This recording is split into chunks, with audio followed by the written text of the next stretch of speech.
South Carolina Standard 8-5.4. Summarize the policies and actions of South Carolina's political leadership in implementing discriminatory laws that establish a system of racial segregation, intimidation, and violence. After the election of 1876, Governor Wade Hampton and the so-called Redeemers had political authority as well as political power in South Carolina.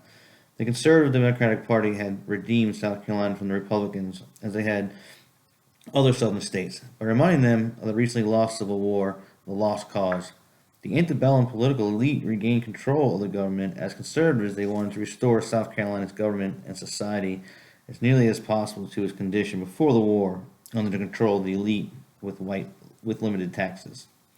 Although Governor Wade Hampton was willing to maintain the status quo established during Reconstruction on race relations and recognized the rights of African Americans to vote and hold office, other members of the Democratic Party soon moved to disenfranchise the African American voter.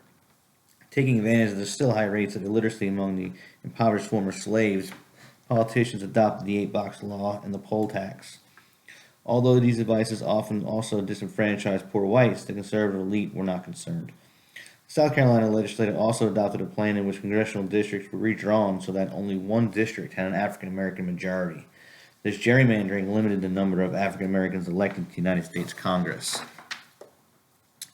In South Carolina, poor white farmers accepted the leadership of Ben Tillman because of his extraordinary oratorical and political skills. Tillman was a populist because he appealed to the values and needs of the common people against the conservative elite.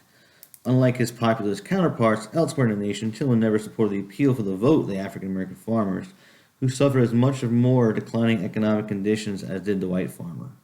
This appeal led to an increase of violence and lynching against African Americans and opposing to the Populist Party in many parts of the South. In 1895, Senator Tillman urged his followers to call for a new state constitution to replace the Reconstruction Constitution of 1868. Tillman wished to cement his control of the Democratic Party and to be sure that the black majority did not provide political support to his conservative opposition. The new Constitution established a literacy test for voting by requiring that voters be able to read and interpret the United States Constitution.